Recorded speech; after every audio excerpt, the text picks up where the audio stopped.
Hello, we're so pleased that you can join us, and I'd like to welcome you to this Macdonald-Laurier Institute webinar. This webinar is entitled Post-Summit Blues, How Does Canada Fit into Today's NATO? My name is Christian Leuprecht, and I'm a Monk Senior Fellow at the Macdonald-Laurier Institute and the class of 1965 Professor in Leadership at the Royal Military College. I'm also the Editor-in-Chief of the Canadian Military Journal and direct the Institute of Intergovernmental Relations at Queen's University. This webinar is part of the ongoing work that the Institute has been undertaking about Canada's century-long engagement with allies and partners in Europe, and how Canada contributes to enhancing Canada and transatlantic security, protecting Canadians' prosperity, and defending Canadian values and Canadian democracy. About 2 weeks ago, NATO leaders convened in Madrid under the shadow of Russia's ongoing war of aggression in Ukraine to talk about the future of the alliance. And the summit witnessed a host of announcements, and I'll run you through some of these announcements. Starting with, of course, a new strategic concept. So here you have 30 allies uniting in defense of the international rules-based order. And the last strategic concept, dating back to 2010, still had Russia listed as a partner. This strategic concept is in the context of NATO's 2030 agenda. And as a defense organization, NATO always needs to be forward-looking and anticipating the challenges that are going to come. So key elements in the strategic concept, of course, that Russia is now listed as an adversary, and that China is presented as a strategic challenge. This was likely a compromise wrested by U.S. diplomats that in turn for more U.S. contributions to European security, that Europe would need to contribute more to containing China. There's also a host of other elements in the strategic concept, everything from cyber to human security and to climate security. Other priorities included, of course, stronger deterrence and defense.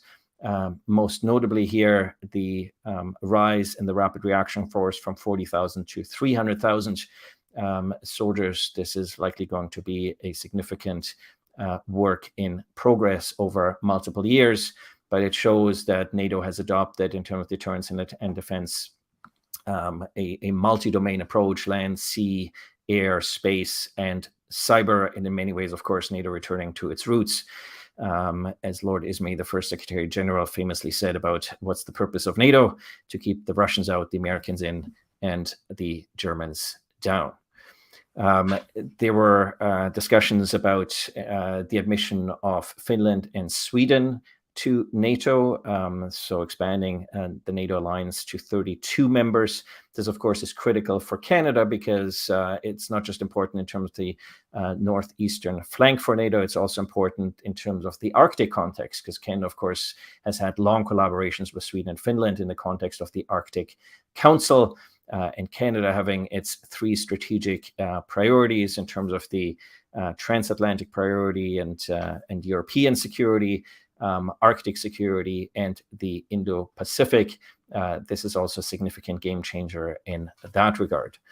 Continuing discussions about the resourcing for NATO, if you think about NATO as and defense spending as an insurance policy, that the premium that countries have been paying is by and large no longer sufficient for the security environment that we currently live in, let alone the security environment that we anticipate. So both countries making good on their pledges and their contribution pledges from the 2014 Wales Summit, but also looking forward to setting up the alliance for sustainable commitments, because ultimately political military deterrence requires capabilities and commitments, and those are difficult to generate if you don't have the cash behind it. Specific support for Ukraine, some 500 artillery systems, 600 tanks, hundreds of thousands of rounds of ammunition. But of course, one of the challenges, in particular on Ukraine, coming out from the summit is that there seems to have not been an agreement on what specifically the purpose of that support is. Is the purpose of that support to deter Russia? Is the purpose of that support to enable Ukraine to make sovereign decisions about its own defense? Or is the ultimate purpose here to defeat Russia and Russian aggression in the medium term? Expanded global partnerships. This is one of the more underreported elements. NATO traditionally, with its three pillars, that is to say, the European security pillar, the North American security pillar, and the security of the transatlantic communication routes. But now this expansion in terms of NATO priorities in the Indo-Pacific, NATO demonstrating its ability to reduce transaction costs substantially. This is a key contribution to European security, but it also seems to be now being harnessed in the Indo-Pacific, and having leadership from New Zealand, Australia, Japan, and South Korea at the summit, I think, reinforced that increasingly defending the rules-based international order is very much a global game among those allies that believe in the order, and those and adversaries that don't, and countries that are sitting on the sidelines and hedging their bets. A couple of others to wrap up here. So the defense of democratic values and institutions, strengthening cyber resilience and defense, preserving NATO's technological edge always has been a key component for NATO in terms of superior technology. Here, where Canada has announced it is co-hosting an innovation fund. The main source of that fund will be Europe, but Canada is going to co-host the North American leg of that innovation fund. And finally, combating climate change and promoting energy resilience. I think this is important, in particular, given that the meeting was held in Madrid, and the Southern allies have long called on the southern flank for more reciprocity by NATO allies, and Canada here has agreed to host its first NATO Center of Excellence on climate security. So there's a lot here, I think, to work with. So what do all these developments ultimately mean for the future of the alliance in general, and in particular for Canada's place within that alliance?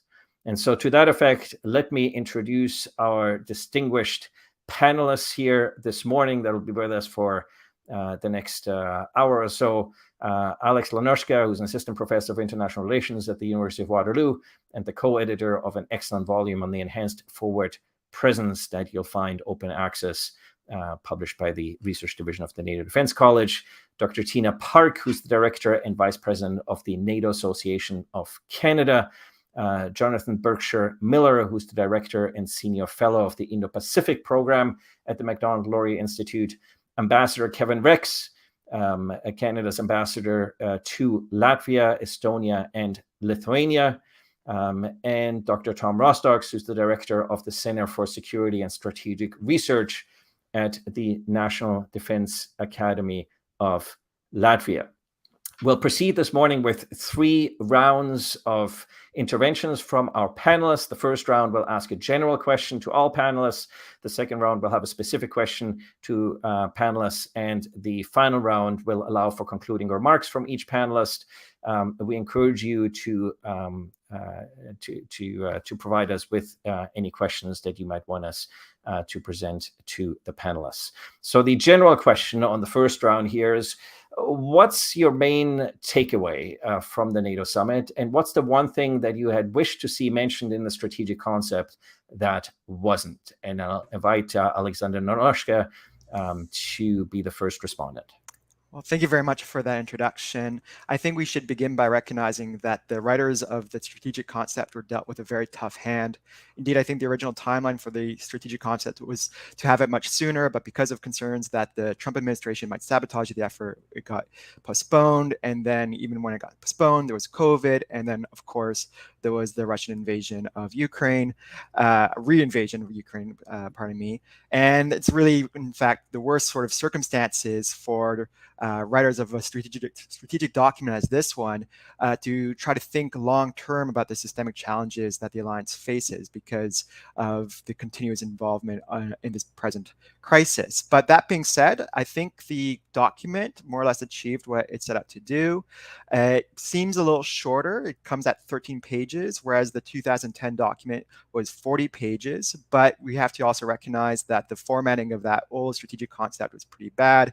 And in fact, in terms of word count, the new strategic concept is about 25% larger. So it does show that there was a lot more effort put into this document. So I'm rather pleased with it. I was struck, for example, with how it recognized the challenge, or the systemic challenge, to use the language of the strategic concept, posed by China. That was a little more than I expected. After all, in the London Declaration from 2019, China was simply referred for its challenges and opportunities. This document is much more assertive, noting that it does have a growing nuclear arsenal, and it does pose a threat in some degree to the Euro-Atlantic. I also would note that NATO takes much more seriously the nuclear deterrent role. That, of course, its security guarantees are ultimately premised. After all, in the 2010 document, it was mostly about how the alliance is a nuclear alliance and that it's concerned about nuclear arms control and nuclear terrorism. But this particular document does make note of how the French and British nuclear arsenals do complicate adversarial calculations. And the document does mention national contributions to dual capable aircraft, something that was absolutely absent in the previous strategic concept. So, of course, the prioritization of Russia is not surprising, considering everything that is happening. But I generally would give the writers of the document relatively high marks, precisely because of the challenges that they had to wrestle with in going about drafting this document. Thank you, Alexander Lenoshka. Tina Park, your thoughts on the strategic concept? Thank you, Christian and Alex, and also to our colleagues at Macdonald-Laurier Institute for convening this very important dialogue. As Alex just covered, China did get a very specific mention with this latest strategic document, but it's also important to note that we're looking at a very different set of threats, in the cyber domain, in space, and hybrid, and all sorts of other asymmetric threats that NATO perhaps didn't pay as much attention a decade ago. We're now looking at it from a very focused perspective, and also looking at emerging and disruptive technologies which pose threats. And there's an emphasis on partnership, and I think that's sort of my main takeaway from this meeting. That we are aware of the importance of partnership, not just from our traditional allies and NATO's partner countries like the Republic of Korea and Japan and New Zealand and others, but also in forging partnerships with industry players, especially in the cyber domain. And for us to really tackle all the challenges that we're facing in today's world, and building our national resilience in the aftermath of COVID and rising prices and all sorts of pressures that we're facing economically, we really cannot, increase our defense capabilities without new partners. And I think that's sort of the main takeaway from this meeting for me. Thank you, Tina Park. And I should, of course, mention that you're also formerly a fellow at the NATO Defense College in Rome, so bring considerable first-hand expertise to your remarks. So we'll proceed sort of in our questioning. Tom's, your thoughts? Well, I think that people who wrote this strategic concept were in a tough spot because NATO faces an immediate challenge, which is Russia's aggression against Ukraine and potential aggression against NATO member states as well. So it's no longer such a remote possibility that it does not need to be considered even. But the alliance also faces long-term challenges. And I think the difference between this strategic concept and the previous one is best summarized by, there's a line in a strategic concept from 2010, which says, today the Euro-Atlantic area is at peace. And there's a line in this strategic concept which says that the Euro-Atlantic area is not at peace. But leaving that aside, I actually think that this strategic concept demonstrates a more confident alliance in a way. I think the previous strategic concept wanted to do deterrence on the cheap. It was adopted in the context of diminishing military expenditures. But this strategic concept has been adopted in the context where since 2014, member states of the alliance have added about $350 billion US dollars in defense expenditures. And NATO outspends its main adversary in Europe, Russia, many, many times. And before Russia's invasion of Ukraine, we thought that, well, we may outspend Russia, but it may not matter all that much because Russians seem to be getting a lot more out of their defense investments, until we discover that the Russian military isn't actually that good. Its performance in Ukraine has not been entirely convincing. So I think that there are reasons for the alliance to be confident. So Russia is not all that strong. Defense spending is rising. There's renewed cohesion in the alliance. There's a sense of purpose as well. Paragraph number 5 is ironclad. Security guarantees are ironclad. And also there's I think there's a sense that the alliance has a little bit of time. So obviously, security is a process, but we also realize that unless something horrific happens in Europe in later this year or early next year, we're facing a situation where the Russian military will be badly damaged after its campaign in Ukraine, and this provides us with time. And I think that gives the alliance and its member states actually a lot of confidence, even at the present stage where there's major war in Europe. Yeah, I think those are very interesting comments there, Tom's, that clearly we shouldn't believe all the narratives and the spin that comes out of authoritarian regimes. Here, we've seen the incompetence of especially some of the military leadership in Russia. We see how it's scraping at the bottom of the manpower barrel, how it's trying to raise the age of service, and how corruption and indiscipline have sort of rotted out the maintenance and the low-level leadership in terms of competence of the organization. And I think this is sort of what we hypothesize from military sociology, that the quality of your military reflects the quality of our societies. And I think part of what we implicitly get out of the strategic concept is that if we pride ourselves on having high values societies, then we also need to pride ourselves on having high value militaries that ultimately reflect those values. So one of the people that's tasked with sort of representing the values is Ambassador Kevin Rex. And so, Kevin, if you wouldn't mind weighing in. Hi, Christian. Nice to see you again, and hello everyone in Canada, where it's not almost dinner time. So it was a two-part question. One on the strategic compass, which I won't get too into. I'm not Canada's ambassador to NATO, but what was the big takeaway?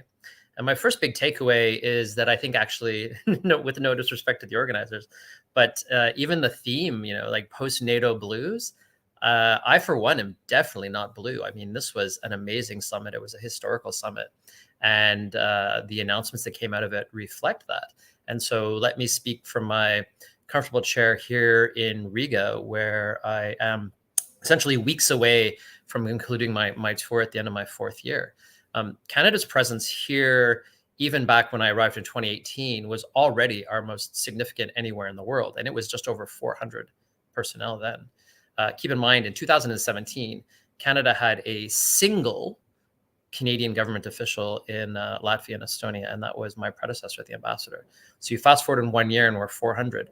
And fast forward to today, and following the Russian invasion, or re-invasion again, we're over 1,400 personnel in the Baltic region, and anchored here in Latvia, where Canada is the NATO framework nation for the Enhanced Forward Presence Battle Group, but actually in 13 different locations across the 3 Baltic states. So it really is a regional presence. It includes air assets, it includes naval assets, it includes diplomatic assets, which I'm very proud of, and really our largest footprint anywhere in the world. So we were already, as I like to say, we were already a big deal. And Canadians bragging isn't really in our nature, but this is one of those places where I think we can be rightfully very proud of what we're doing. And post Madrid, what was remarkable to me is it only got better. There was a real desire to maintain Canadian leadership from the Latvian side and the Canadian side. There was incredibly close cooperation right up to the ministerial level on organizing a positive announcement on getting things in the bilateral MOU between Canada and Latvia that both sides were going to be happy with. And then an announcement comes out, and it's going up to brigade level strength. Working on establishing a headquarters. And keep in mind, Canada with Task Force Latvia, which is a 50-person strong headquarters here, is already ahead. Our German and our British friends in Estonia and Lithuania don't have that. We can't really compare ourselves to the Americans, so we shouldn't. So we already have established a headquarters here. There's a purpose-built Canadian headquarters building in Latvia. There's the announcement of a Canadian general taking on the number 2 role at MND North. And then while it's great to talk about the military and all of their cool kit and toys, what's really fun for me is we announced a remodeling of our diplomatic footprint. So for the past 4 years, I've been accredited to all 3 countries. And Ottawa, I think rightfully so, has recognized that this can take 3 ambassadors to replace me. So, but I mean, no jokes aside, having a resident ambassador in Estonia, a resident ambassador in Lithuania, as well as the commitment in Slovakia and the new embassy in Armenia, these are big deals. And it's the first major diplomatic expansion we've had. I think in my professional lifetime. I can't think of another time. So all in all, no blues, very excited. The Canadian model here is successful. It's the most multilateral NATO mission in the history of the organization. It's under Canadian leadership. It's recognized as being successful, and we're going to continue doing it, and we're only growing. So no blues, only success, only happiness for me.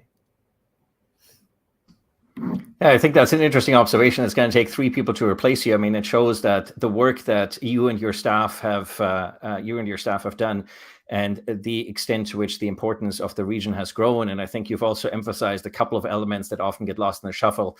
One is the importance of civil-military relations, where you've, of course, done exceptionally innovative work. And that emphasis on civil-military relations shows that deterrence is ultimately not first and foremost about military deterrence, but political deterrence, to be able to show that we stand united and that we have a resilient posture, both among the political leadership and among local populations, so that Russia can't exploit any divisions in order to drive wedges in there. You made a brief sort of reference of not weighing in on the strategic concept, but I think one opportunity here to mention is, of course, there's not just a new strategic concept, there's also from the European Union, the strategic compass that within the European Union has now laid out finally a baseline of European Union members agreeing what are the challenges, at least, that they're meeting, perhaps not a roadmap of how the European Union might contend with those, but that fits in with the permanent structured cooperation, the European Defence Fund, and other efforts to harness greater synergies among allies, both transatlantic and European. And in that context, as one of my colleagues at RMC likes to say, the Canada's most successful peacekeeping mission was the Cold War deterrence effort in Germany. And I think we see Canada here understanding that deterrence is an important component of doing its part to keep the peace and territorial integrity in continental Europe, when that is clearly under very active duress and being called into question in the continent for the first time in decades. So finally, to Jonathan, for perhaps a global and an Indo-Pacific context and remarks here. Well, thanks, Christian. And I mean, the thing about going last is all the good things have already been said. So I can just say here to my colleagues and be a little brief. Let me just make 3 quick points. And first, I really liked Tom Zrostok's point about the element of confidence and cohesion. And I think this is very important. And my first point is the context in which this summit and in which the strategic concept was developed. Obviously, we know what's happening with Russia's prosecution of a brutal war in Ukraine, the accession process of Finland and Sweden to NATO, and all of their attempts, obviously, to wedge in between this cohesion and this confidence in the alliance that were made ahead of this summit. So for this summit even to have happened with the successes that they had, of course, we can always nitpick, and I will nitpick later on in this comment about some things that I would wish to see. But I think that this happening and the success of a strategic concept with robust language coming out than the last concept, I think is an accomplishment in itself. And I also think this is important, not just with the context of what's happening right now in Ukraine, but also with all of the other attentions that we have globally, especially if you think of the United States, one of the principal members, obviously, of the NATO alliance. Their continued attention, obviously, on China, on the Indo-Pacific, in addition to the lingering COVID-19 pandemic, which we all hope will end soon. As much as we love being here on these virtual webinars, I think this is a lasting legacy of not being able to do this in person. So it reminds us that the pandemic is still an active force, and the economic reckoning that's coming from that is still, that shoe has not completely been dropped. So that context, I think, is important, number one. The second point, I think, is the, and this was mentioned by a couple panelists already, is the multidimensional challenges that NATO faces will require multidimensional responses.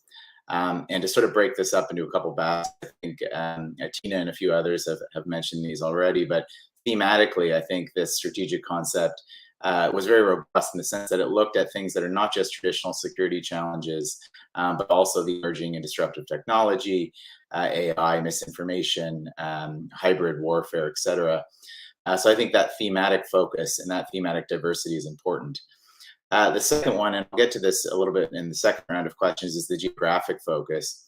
So obviously the presence of what they call the AP4, the Asia Pacific 4 partners of Australia, New Zealand, Japan, and South Korea at the highest level, at the leadership level, attending this summit, I think is very, very important. The third element, and I think Tina mentioned this one as well, is partnerships. Is looking at partnerships in a few different baskets. So obviously we talked about geographic partnerships with Indo-Pacific being one, thematic partnerships with different sort of sectors that NATO is looking at, but also sectoral. So the idea of having and not just the different geographies and governments, but having the private sector engage in this, and frankly, having academics and civil society engaged in this process, I think has been a really important one. Last thing, I agree, Christian, I think you made your onset comments as this relates to Canada. The really significance, I think, of the strategic concept in particular, with the mentioning of China, with the discussion, obviously, on the Arctic around this summit and before this, in addition to the traditional challenges on the transatlantic, I think this highlights all of the things that we are and we should be concerned about. Canada obviously is a nation with 3 oceans and 3 security spheres that we should be concerned about. The Arctic and transatlantic, traditionally, the Indo-Pacific, we hope, will be one that we're more invested in the coming months. Last quick point is on what I would hope that was not necessarily there, and I think there's something that perhaps I desired, but I knew that wouldn't be there, is a concrete sort of roadmap. I mean, a lot of these documents are aspirational in their nature and declaratory in their nature. I think there's a lot of very interesting elements that are discussed there, in particular on some of these sort of, if you want to say, quote unquote, emerging areas and the partnerships that are emerging. But there doesn't necessarily seem to be a concrete roadmap on how to move forward on all these. The silver lining on that is I think there's an opportunity, and that opportunity doesn't necessarily have to be always through the NATO process, but through track 1.5 and through track 2 to explore different ways to operationalize or to move some of these areas forward in a concrete fashion. So I will stop there for now. Yeah, I think, Jonathan, what I hear you raise implicitly is that there's only so many assets to go around, and there's a lot of demand, whether it's Europe, whether it's the Arctic, and whether it's the Indo-Pacific, and of course, any assets that the United States deploys to Europe in terms of military deterrence are assets that are not available in other parts of the world, including the Indo-Pacific. And so perhaps some opportunity here for collective measures to compensate somewhat for that. And so what I think we hear Jonathan reiterate and remind us of, that there are basically three core tasks for the alliance: a collective defense, crisis management, and cooperative security. And so it's particularly the cooperative security element that we see coming through here in the Indo-Pacific region and in Jonathan's remarks.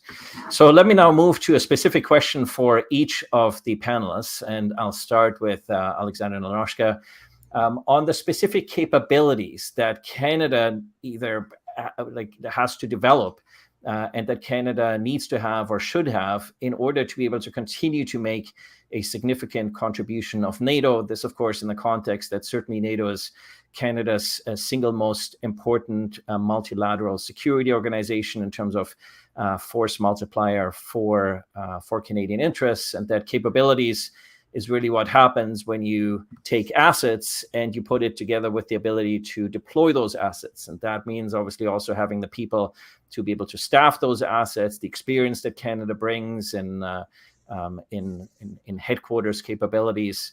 And we've seen significantly expand over the last 25 years the many tasks that the Canadian Armed Forces has, and yet at a significant reduction in both budget as well as staffing capabilities. And so this is a conversation on the one hand about optimizing what Canada has and what Canada can bring to the fight, so to speak, but also with additional resources where those need to be invested. So Alexander, on the capabilities question. Yeah, no, it's a very difficult question. And in some ways, Canada contributes so much to NATO despite its relatively low defense spending levels. Despite spending about 1.3% of its GDP on defense, Canada is a framework nation in Latvia. It contributes air and maritime assets to European security through Operation Reassurance. It certainly punches, I think, well above its weight. The question, of course, relates to sustainment.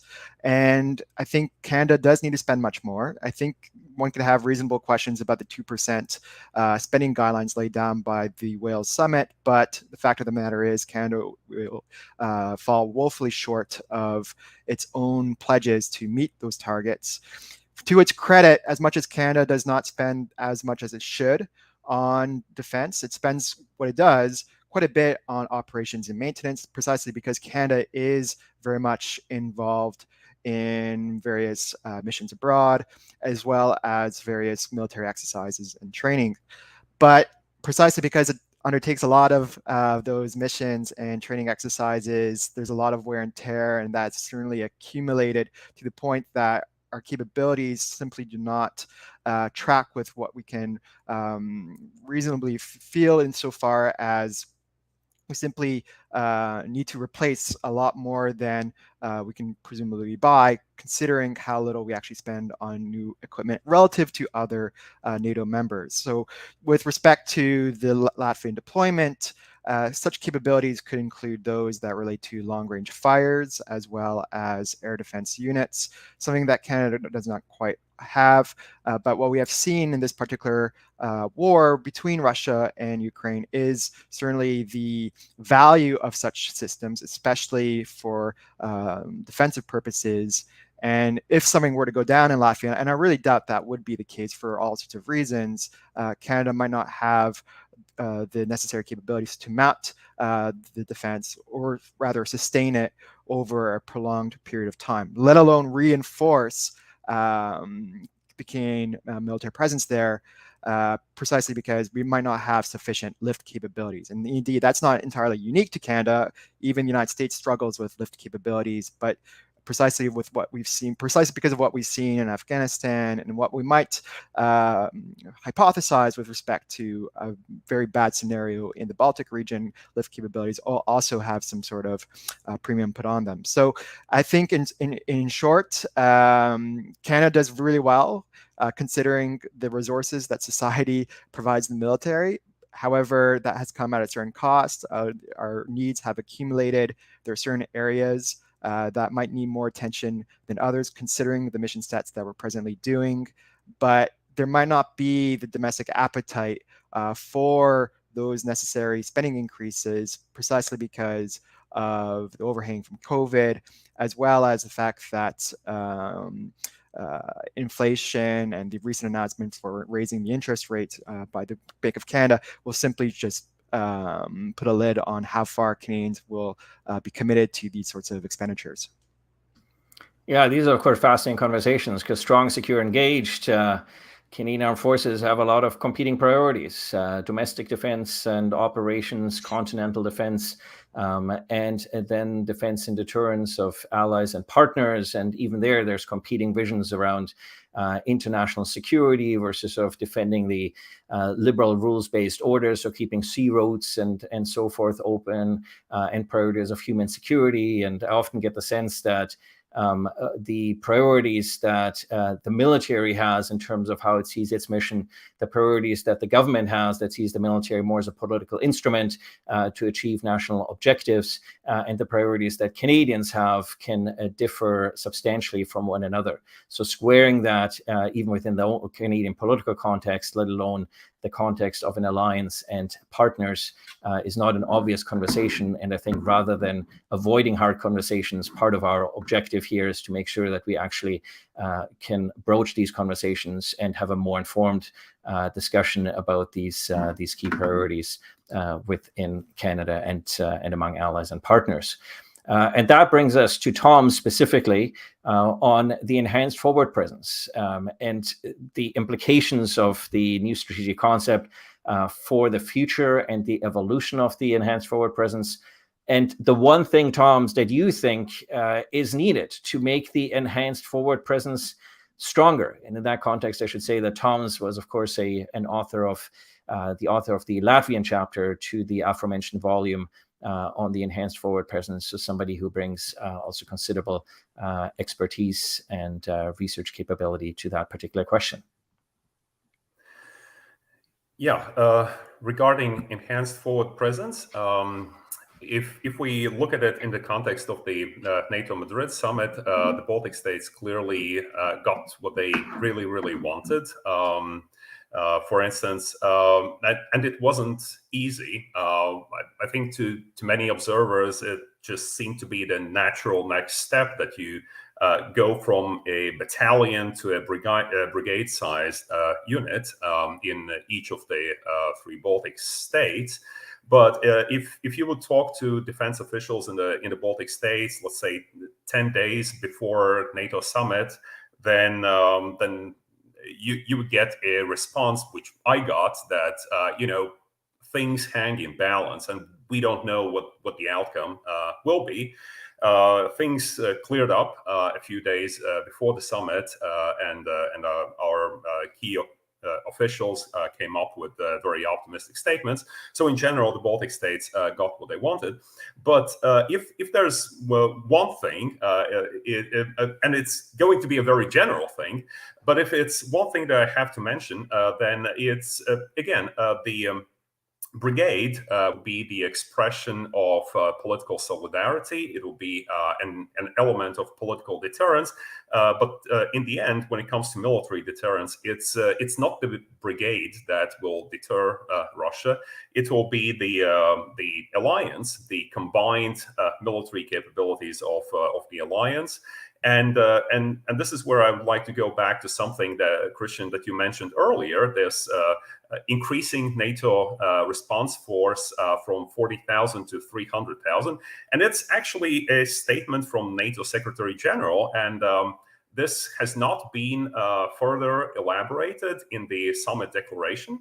And this has not been included as part of strategic concept as well.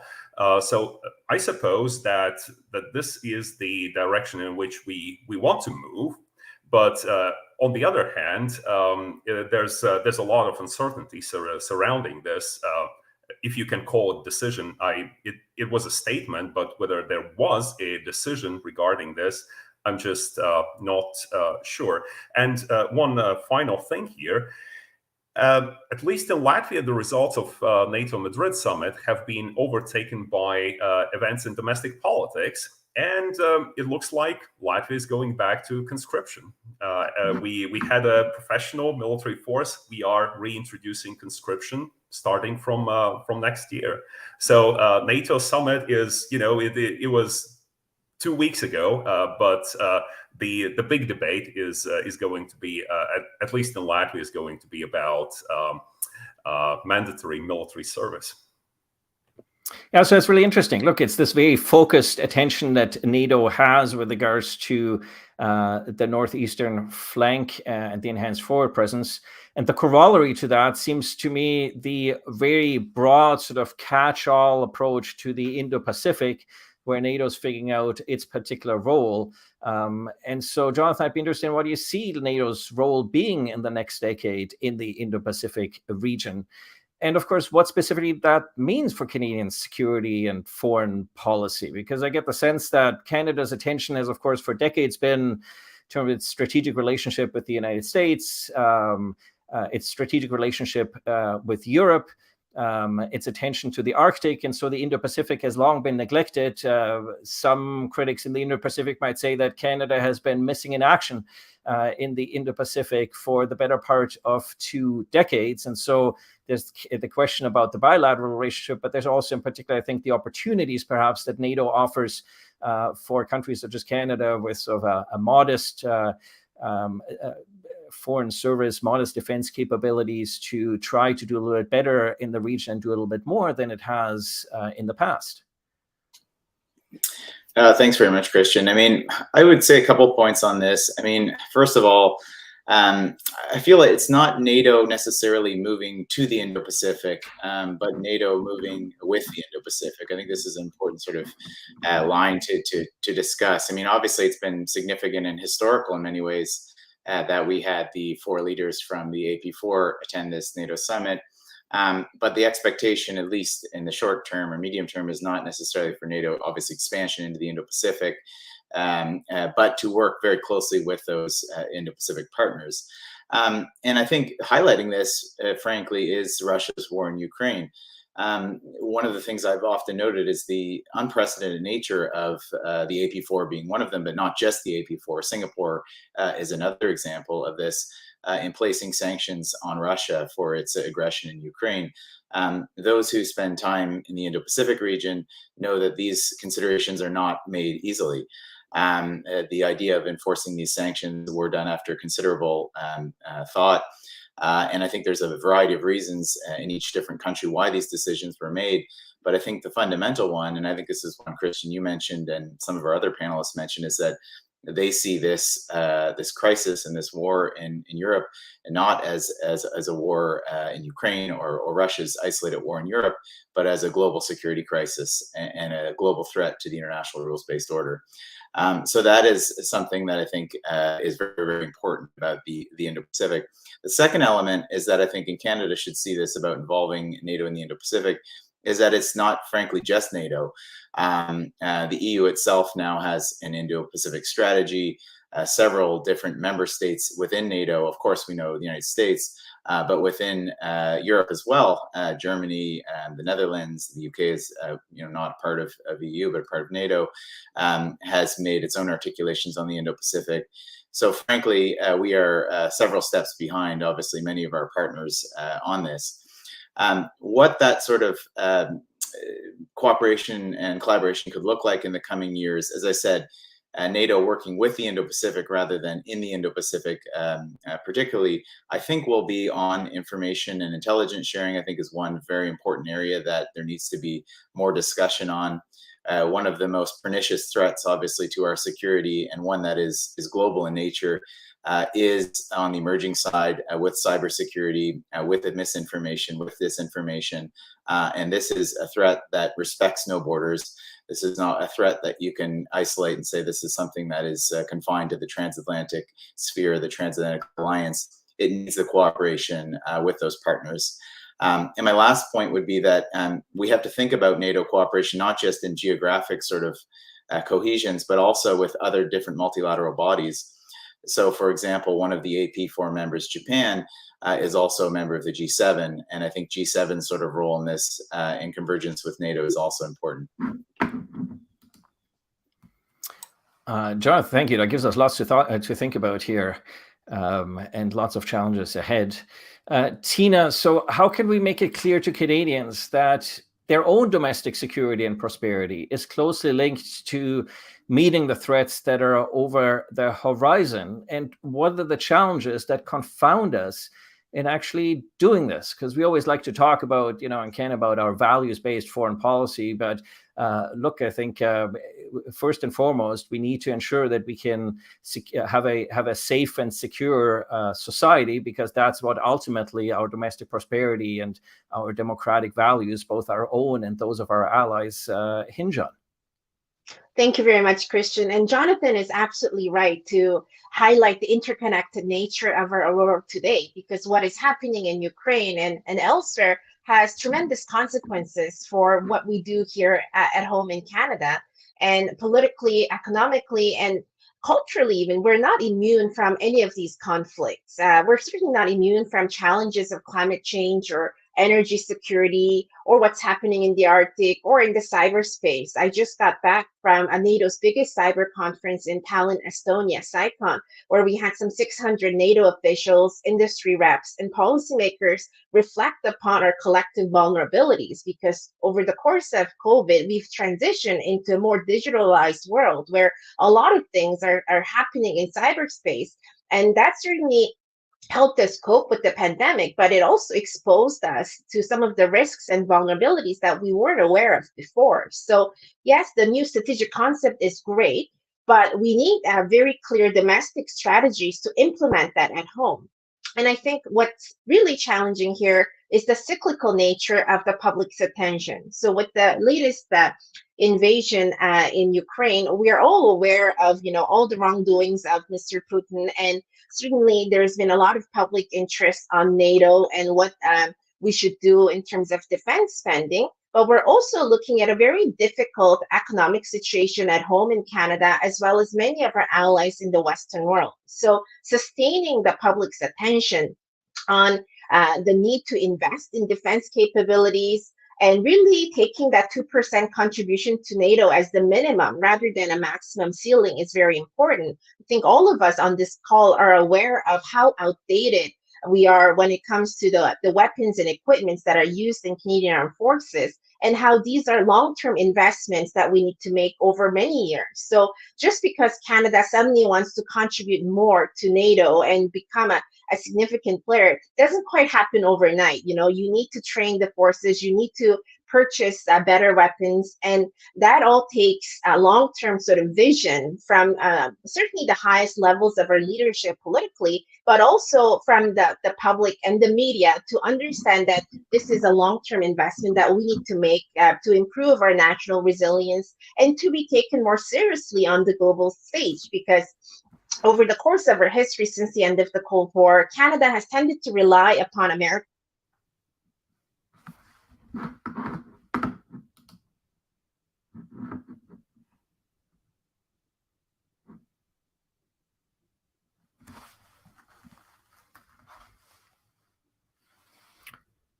We might have lost sound from Tina here, it appears. Do you want to see, Tina, whether... Maybe I'll circle back to you, Tina, on the concluding comments, and you can and we can pick up on your remarks. I think what we heard from Tina here is, I think, a great segue to my question for Kevin, which is ultimately also about the understanding and the public appreciation and understanding of these missions. So I'll circle back to this dimension of civil-military relations, also in the context of the fact that that NATO is ultimately not just a military alliance, but it is often said it is first and foremost a political alliance. And so that means that our local constituencies need to understand what it is that we are doing and the rationale for what we're doing. When we started this mission, people would often ask me when I was in Latvia, like, what interest would Canada could possibly have in this country thousands of miles away from Canadian shores? But similarly, and perhaps even more importantly, the appreciation by Canadians of the importance of the effort that Canada is undertaking, and how Canadian interests are directly linked to the territorial integrity, to democratic resilience, to social harmony, and to economic prosperity among our allies and partners in Europe. And so I guess, Kevin, if you can reflect on this and also what you see as sort of some of the key obstacles in that endeavor that we need to focus on.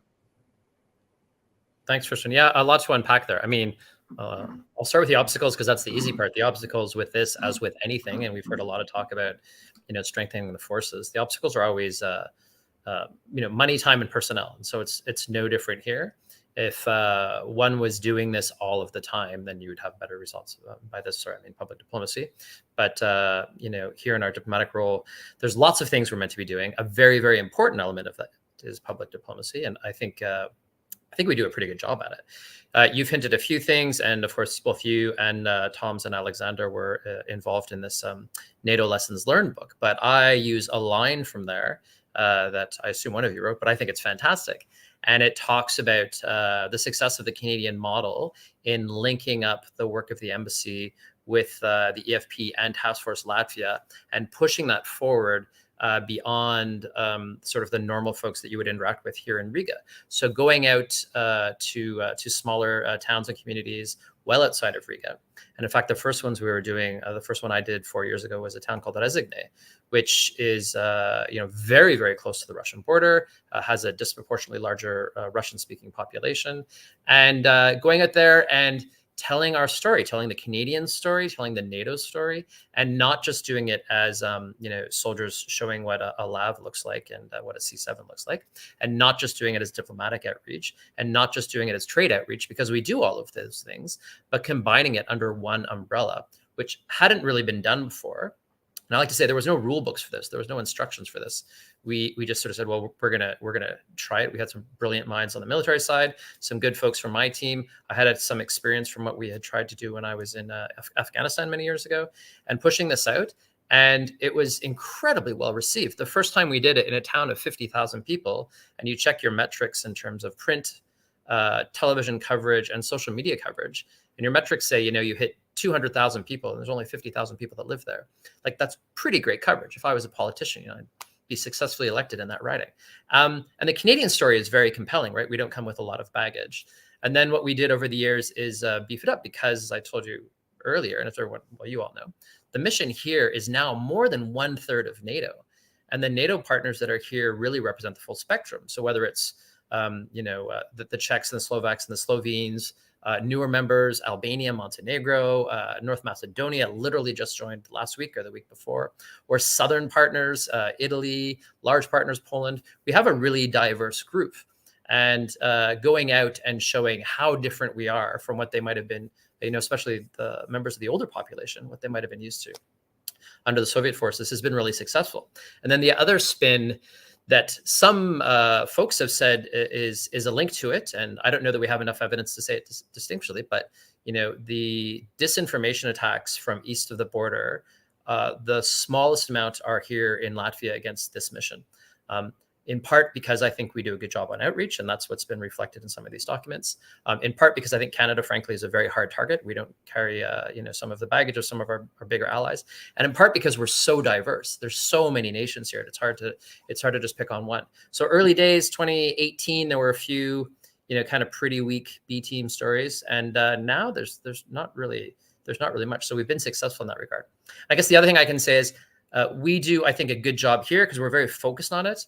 And someone once told me, maybe it was even one of you, we do a less good job of it in Canada. Canadians are by and large removed from all of this. One of my pet peeves was prior to the outbreak of the second invasion in February, we hadn't had any Canadian media visit us since the Prime Minister's visit in 2018. So you've got Canada's largest mission anywhere in the world. It's hugely successful. We're in a leadership role, and it just wasn't interesting for anyone.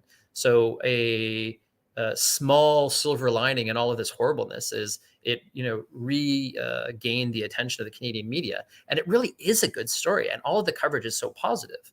And that positive coverage going back home saying Canada's doing a great job here, Canada in a leadership role is doing a great job here, is important for our Canadian audience to understand, because an audience that appreciates what you're doing and appreciates the commitment of the soldiers, and they're leaving their families for 6 months, helps helps elevate awareness and ultimately is beneficial to what we're trying to accomplish, which is to have public support for this. And so I'm very happy to. I wish the circumstances were entirely different, but I'm happy to have seen that that upside, because it really is a fantastic story, and it's been one of the highlights of my time here. Absolutely. I think that's really great to highlight, because it helps us move away from the hub and spoke approach where everything sort of hinges on Washington to there's only a handful of countries that have sort of the experience in terms of the political experience, the military headquarters experience, and the experience to bring that all together in a synergistic effort, and to also show that our American allies that there are a number of things that NATO member countries can do, perhaps with some modest support from the United States, but that doesn't necessarily require U.S. leadership, and that we can also innovate and design our own models to respond to some of these civil military relations challenges, and how we get local populations, governments, and the military sort of more on the same page. And you've clearly done a lot of innovative work here. Tina, since we lost you before on the concluding remarks, why don't I circle back to you first and give you an opportunity? Yeah, sorry about that, Christian. Do you hear me okay now? We're good.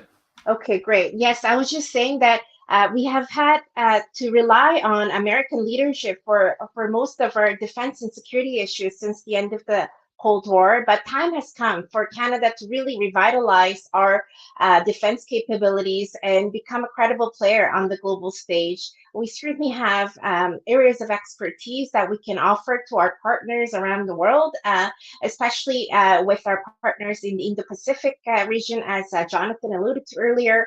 And we also have to ensure that we have sustained the interest from both the political leadership and the media and others to ensure that Canada becomes a very constructive member of the alliance, and certainly punching above our weight when it comes to North American defense and security. Thank you.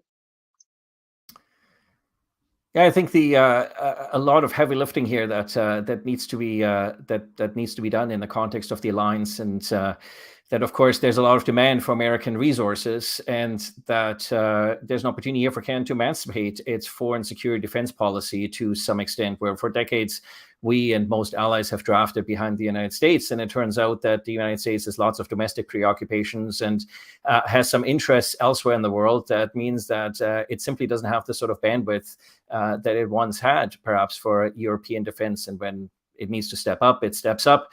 But here an opportunity perhaps for Canada to be able to do more heavy lifting, especially when it comes to continental defense and deterrence in Europe, so as to be able to free up some US attention, some US bandwidth, and some US assets for other parts of the world. And in that context, perhaps let me circle back to Ambassador Rex for some concluding comments.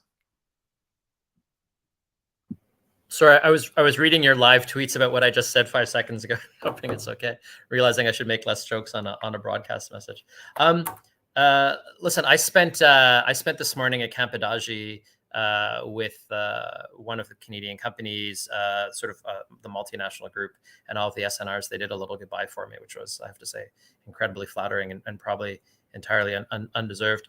And I sort of gave an off-the-cuff speech where I talked about how amazing this EFP mission is here. You know, if you think we're up to, with our Latvian host, 14 nations out of the 30, very soon to be 32 NATO allies in this relatively small piece of territory. And it's worked so well. I mean, we're doing it for half a decade. I've done 8 change of command parades. I've worked with 9 different battle group commanders.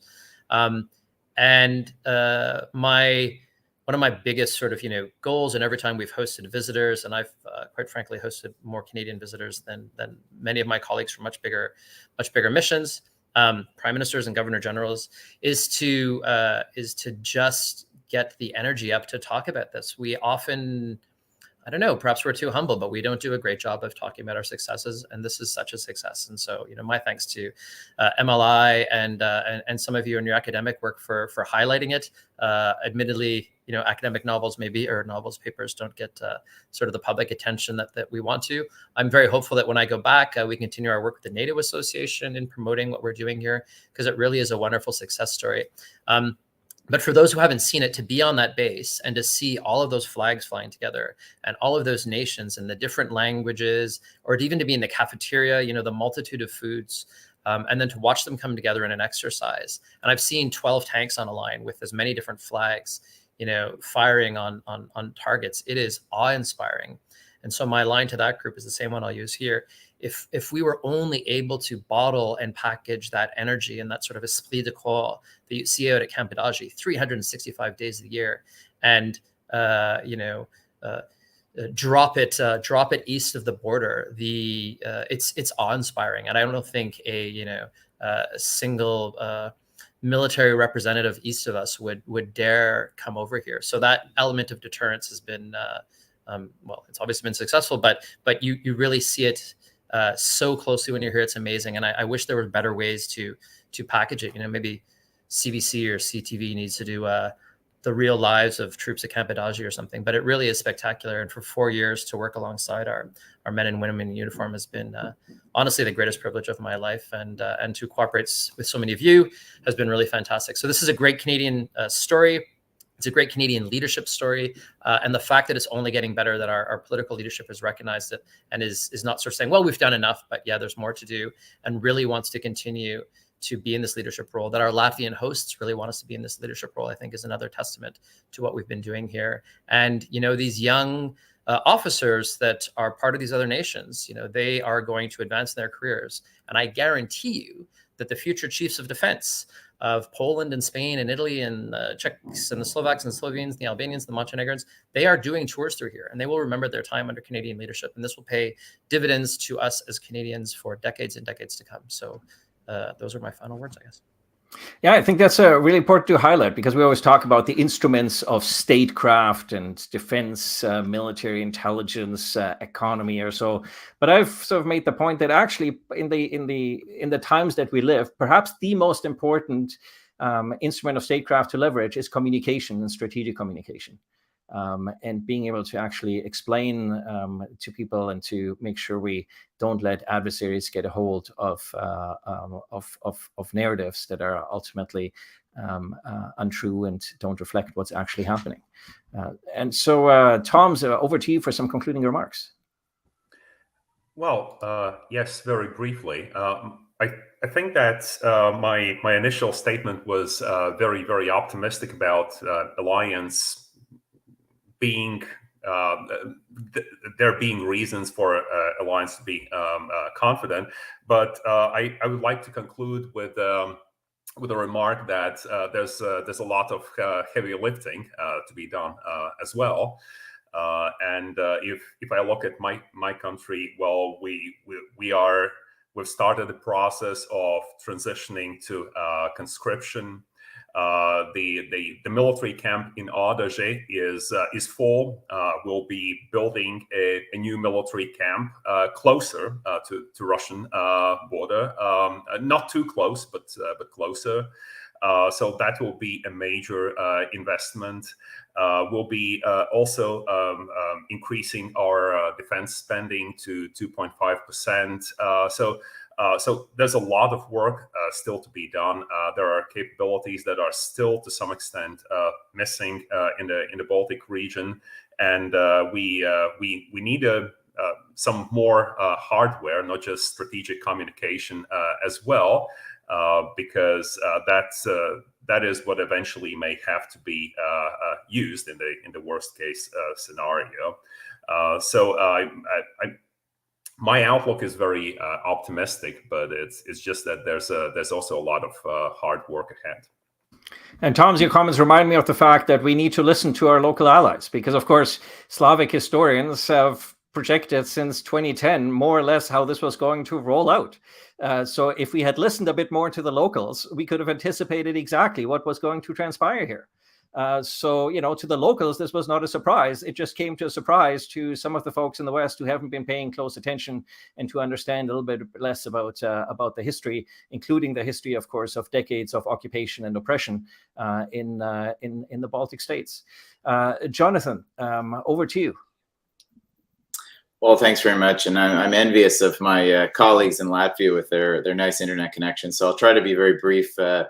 and hopefully that 60 seconds anyways I can survive with this internet connection.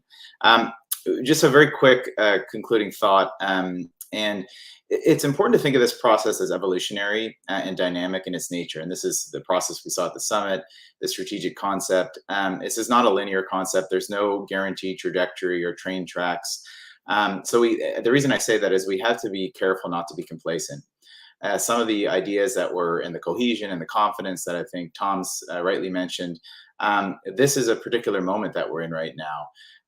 That we should not take for granted. I think we need to take advantage of this. We need to find the momentum to get some concrete roadmaps and road plans on several of these issues, some of these emerging issues as well, including the sectoral ones and the Indo-Pacific. So I think that's one point to think about. And a concluding comment on Canada too, and I mean, I think this relates to NATO and some of the partnerships that are growing in the Indo-Pacific, is three sort of elements.